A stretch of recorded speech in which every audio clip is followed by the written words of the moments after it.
Thank you so much. In medieval university teachings based on philosophy of Aristotle, the prominent position of human beings as compared to other living beings was assured by their intellectual capacities. According to the Aristotelians, these capacities were governed by the rational or intellective soul. This soul occupied the highest rank above the two other kinds, the nutritive or vegetative soul and the sensitive soul, as we were just referred to the doctrine.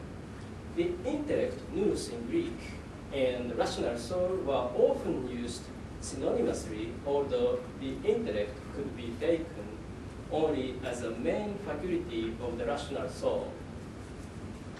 As for the origin of the intellect in the human being, there is a remarkable passage in Aristotle's embryological treatise, Generation of Animals, Book 2, Chapter 3. I quote, "The intellect alone comes from the outside." This passage might suggest the intellect separated status from the body, which is hard to reconcile with Aristotle's definition of the soul as developed in his treatise on the soul. The soul is the first actuality of an organic body having potentially life. Although its real meaning is still debated by modern scholars, the sentence, "the intellect alone comes from the outside," becomes an axiom and was often used by medieval authors such as Thomas Aquinas.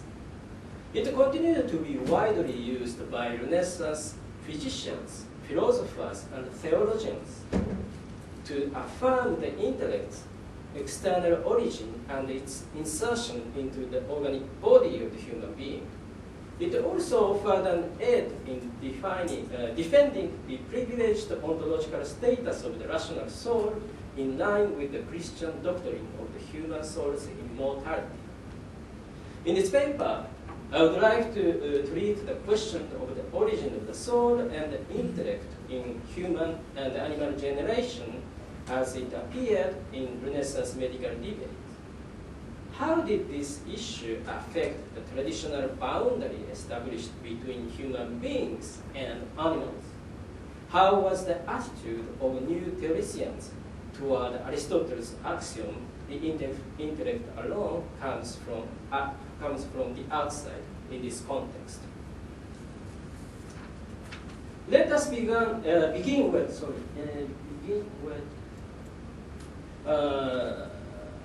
French physician Jean Fernel just Cuny talked in his paper. Fernel was one of the most influential medical authors of the Renaissance, and his teachings exerted a considerable impact on his contemporaries and the later generation, at least until the mid-17th century. Fernel disagreed with the medical humanists' naturalistic interpretation of Galen's idea, according to which the soul and the body are destructible at death. Calling upon Renaissance Platonism developed by the Florentine philosopher Marsilio Ficino, Fernel tried to present another image of Galen which could be harmonized with Christianity.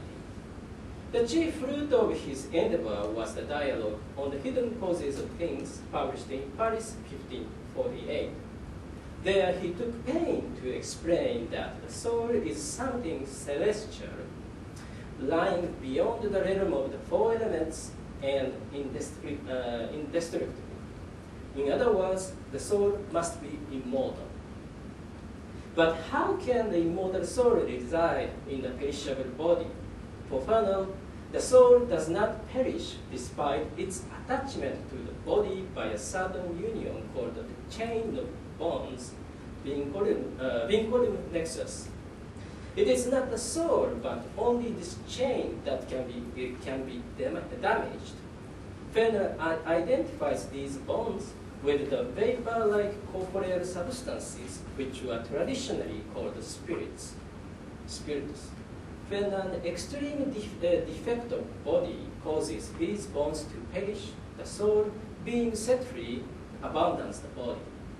Further, the next step is to show the divine nature of spirits in living beings.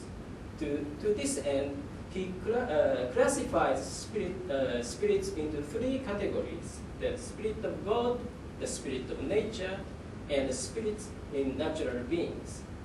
Having established the agreement of ancients as to the superior kinds of spirit, he turns to the inferior one and tries to show that its nature is celestial. Can anything celestial exist in bodies or terrestrial bodies?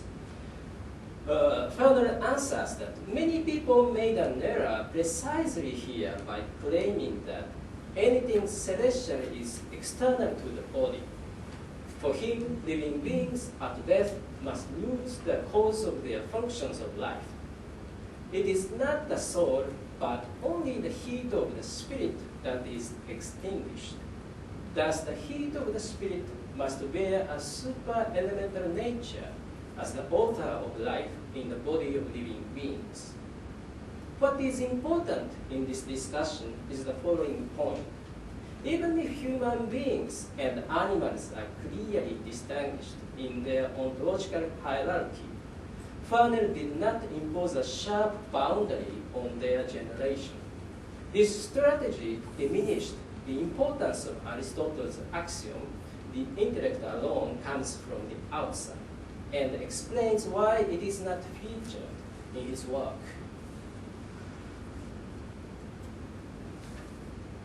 An accomplished humanist and moderate Lutheran, Jakob Degen alias Scheck, first taught philosophy and later medicine at the Protestant University of Tübingen for several decades. His lectures were highly popular and attracted many students coming from Reformed land. Even though Scheck is mainly remembered as a commentator of Aristotle, he was also interested in medical issues. Among other writings, he composed the embryological treatise on the plastic faculty of the seed, published in Strasbourg, 1580. This work deals with the notion of formative power, which was traditionally believed to reside in the seed of living beings as an agent responsible for their formation. In this treatise on formative power, Scheck also discussed the origin of souls at length. Contrary to Fernel, he retained a sharp boundary between human beings and other living beings.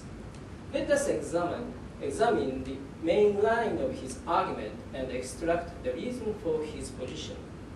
Scheck first argues that among the admirable forces observed in nature, the formative and plastic faculty is the most remarkable. It fashions from the raw and formless matter of seeds an animate body with well-formed parts. Scheck regrets that, unlike Aristotle, Galen did not acknowledge the existence of a plastic power, which is rational yet devoid of intelligence, as the principle of action in natural things. For him, this power produces its works for the sake of definite ends, because created by God, it imitates the Creator as if it were his hand and instrument. Relying on Aristotle's axiom, the intellect alone comes from the outside, Scheck then argues that only the human soul, which possesses the intellect, can be separated from the body. By contrast, the souls of other living beings cannot be separated. To explain the soul's entry into the body, Scheck introduces the notion of the soul's vehicle or carrier and sums up the opinion of the ancients. By the soul's vehicle, the human soul enters the body at birth and leaves it at death. Only the human soul's vehicle is separable from matter, while the human soul itself is inseparably tied to this vehicle. Shake adds that the plastic faculty first achieves the organic body, then the soul enters this body to inform its formed parts. The relation between the plastic faculty and the soul is not clear yet. So he posits the following question. 1. Whether the plastic faculty becomes a part of the soul, and 2. Whether by a total dissolution, none of its parts remain in the produced body. Shek answers that Aristotle proved the dissolution of plastic faculty by the example of a coagulant which perishes after the coagulation of milk. Thus, when the soul enters the body to animate it, the plastic faculty disappearing by itself is replaced by the soul. What is important in Shek's discussion is that he perceives all non-human souls to be generated, that is drawn from the potentiality of matter by the plastic faculty. That is the real meaning of generation of non-human souls for him. The case of the human soul is different. He says, I quote, "The human soul is not drawn from the potentiality of matter by the plastic faculty, but is introduced into matter thanks to the intellect's divine and immortal essence, which is created but not generated." End quote. According to Shek, the ancients thought that the human soul exists before it enters the body to animate it. He insists, however, that even if they postulated the pre-existing, therefore non-created human soul, the doctrine of creation must be defended by Christian philosophers. For this reason, he affirms that the human soul does not receive its angelic essence from the plastic faculty, but directly from the Creator. To clarify his discussion, Shek enumerates 4 possible positions. 1. Human souls are eternal. They enter the body at birth and leave it at death. This view is in agreement with ancients. He is meaning mainly Plato, and he includes Aristotle too. Or 2. All souls were created.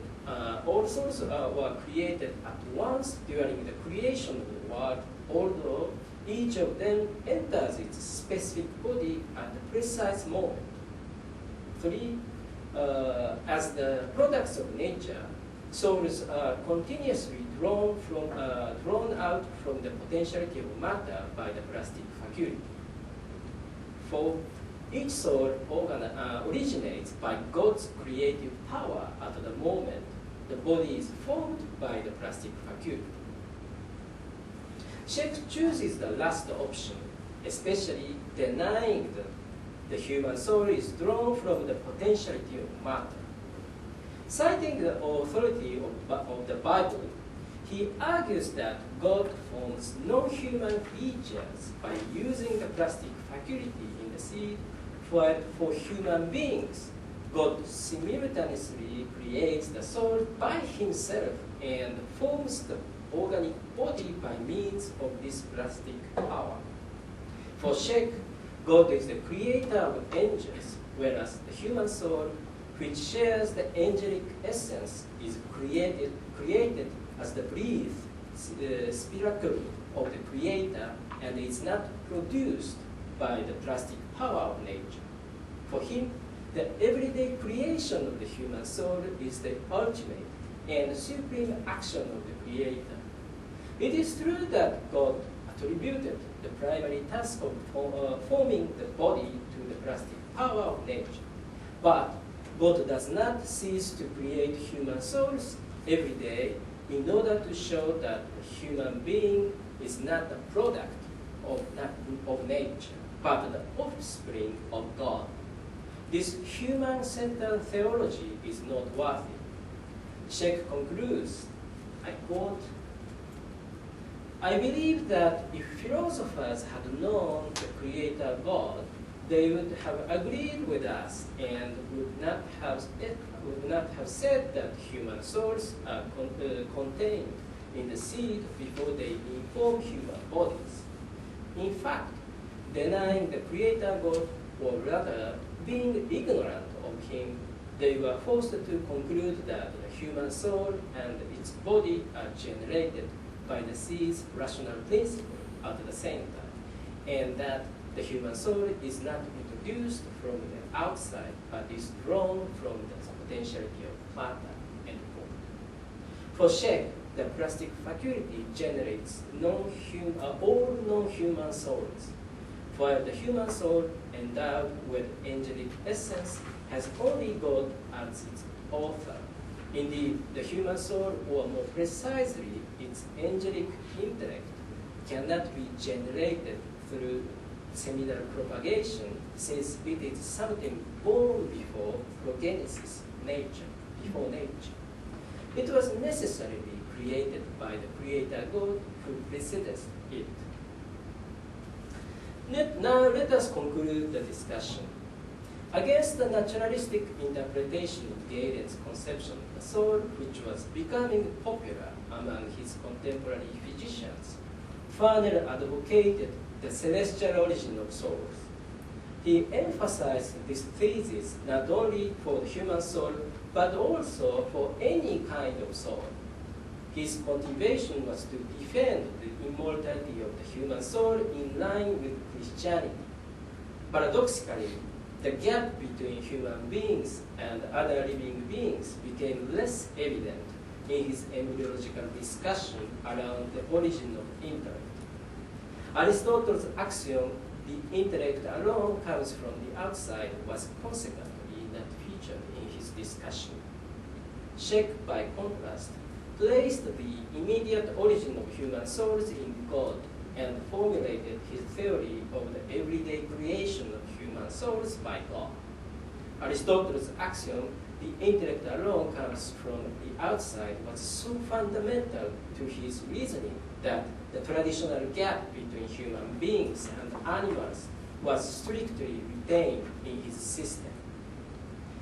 These two positions vis-à-vis Aristotle's axiom were major new impulses which amply stimulated Renaissance medical debates on human and animal generation and their similarity and difference, in addition to the traditional position shared by Thomas Aquinas and his Jesuit followers.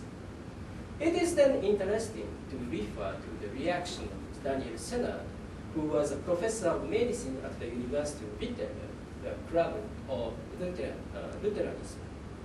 His major work, Physical Memories, published in Frankfurt, 1636, encompasses the cluster of issues raised by the intersection of matter theories and life sciences of the day. In this work, Sennett examined and rejected both theories advanced by Farnell and Sheikh, although they were very popular in his time. To defend the doctrine of creation from a Christian point of view, he advocated a theory of the creation of the first soul of each species and consecutive multiplication, not creation nor production, nor souls. In this connection, he rejected Aristotle's axiom, the intellect alone comes from the outside. The traditional boundary established between human beings and animals no longer depended on this axiom in Sennett's system. Each of these three divergent positions intimately reflected the author's intellectual and confessional background and was influential during the second half of the 16th and the first half of the 17th centuries. The interpretation of Aristotle's axiom, the intellect alone comes from the outside, as the intellect's eccentric origin seems very odd to the modern eyes, but it provided the fuel of lively debates on the kinship and difference between human beings and other animals during this period. Thank you for your attention.